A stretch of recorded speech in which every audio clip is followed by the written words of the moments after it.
और आज देश में जिस तरीके से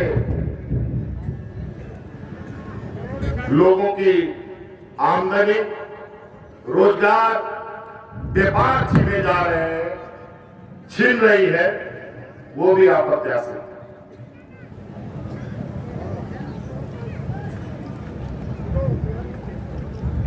आज कई सवाल खड़े, ये लोग किस मुंह से वोट मांगने आता है? हमेशा सिर्फ सरकार बनाओ, सरकार बनाओ, कभी नोटबंदी कर दो, कभी लॉकडाउन करके पूरे देश में भूखमरी की स्थिति पैदा कर दो,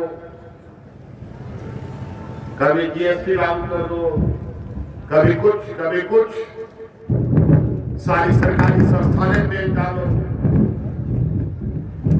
ये वही काम करते हैं जिसमें इनका सबसे अधिक उनका जेब की आमदनी कैसे बढ़े।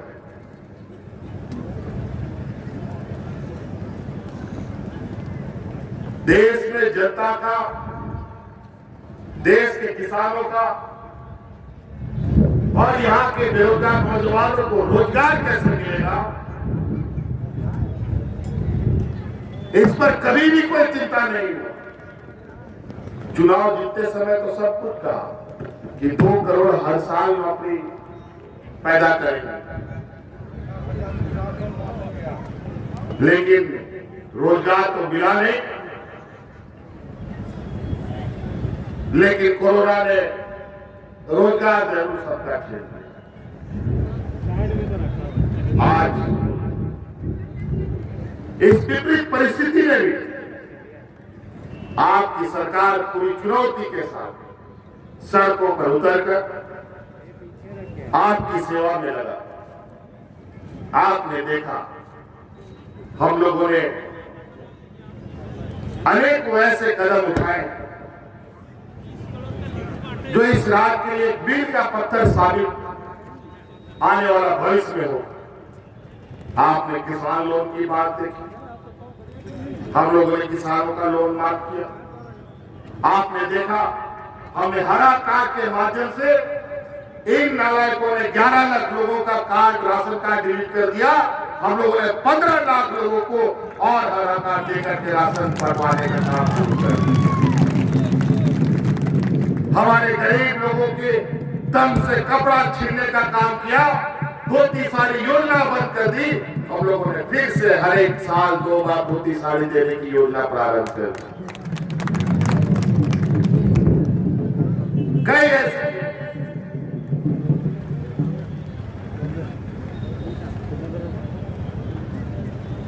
आज जिस आशा उम्मीद के साथ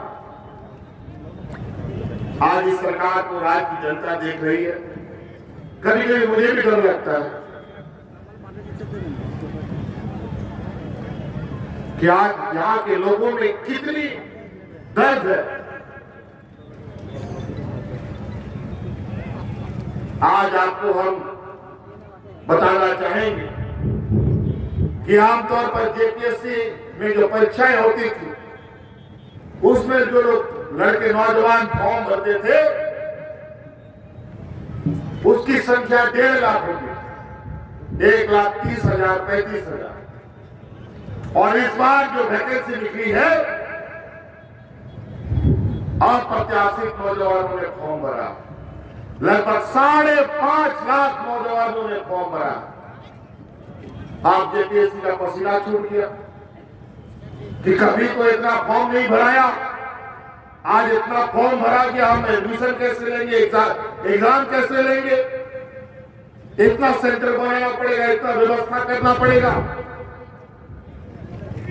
जब मैंने ये बात सुनी, मैं भी चिंतित हो गया कि इतना सारा बच्चों का आवेदन कैसे निष्पादन होगा।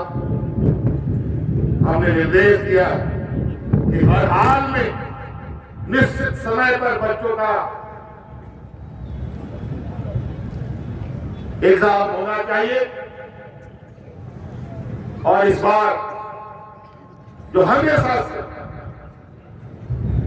जेपीएससी विवादों में रहा, अलग राज, और हमको लगता है 1950 के बाद तो पहली बार आपकी सरकार और हमने नियमावली बना करके जेपीएससी को दिया है। आज इसी आशा उम्मीद के साथ कि आने वाला समय में नौजवानों को कोई नहीं ठग सकता।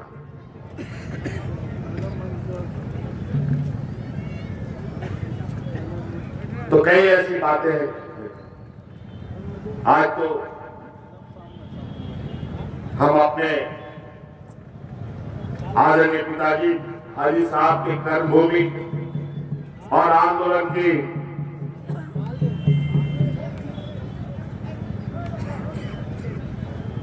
एक केंद्र बिंदु रजपुर में मैं आज ही आया हूं और अभी आप लोग के बीच में कुछ दिन बिताऊंगा। और ये बात लोगों तक जानी चाहिए कि ये चुनाव में बहुत सारे लोग आएंगे, कोई भाई बन करके, कोई चाचा बन करके, कोई काका बन करके। रिश्ते नाते हम निभाएंगे, उसमें कोई द्वेष नहीं है, लेकिन वोट देने के बाद कोई रिश्ता नाता नहीं। वोट के बाद सिर्फ और सिर्फ एक ही आवाज होना चाहिए, झारखंड मुक्ति मोर्चा का प्रत्याशी हाफिजुल अंसारी। तभी हाजी साहब को शक्ति श्रद्धांजलि हो सकती। इनको आप वोट देंगे तो ये वोट इसको नहीं, सरकार को मजबूत करेगा। हम तो सुने कुछ लोगों ने मंच में कहा है मधुपुर जिताओ और भाजपा का सरकार बनाओ। अच्छा ठीक है, इनको इसका भी जवाब आपको ही 17 तारीख को देना है। तैयारी करें। तो हमारे नौड़पन को माजियाराम गुरीत नायके को नौलेवा चुनाव हरियाणा को जलवाओं करा हरादी के मुश्किल थोड़ा बहुत वो कहते जो करा हफीजुल का नहीं है, ये झारखंड का आन बान शान का निशानी है, जिसको हर हाल में आपको मजबूत करना है। और यहाँ जो हमारे जो खुराफात लोग हैं उनको जवाब देना। तो इसलिए 17 तारीख का दिन याद रखिएगा। बहुत कम समय रहता है, गर्मी का दिन है, सुबह का समय में ठंडा ठंडा में वोट भाग करके निकलिएगा। रोजा भी है उस दिन सर, तो बिल्कुल सब कुछ याद रखते हुए इस लोकतंत्र का पर्व और मजबूत करना है। और यहां पर जीत का जो परचम लहराएगा वो संदेश पूरा झारखंड के कोने कोने में जाएगा।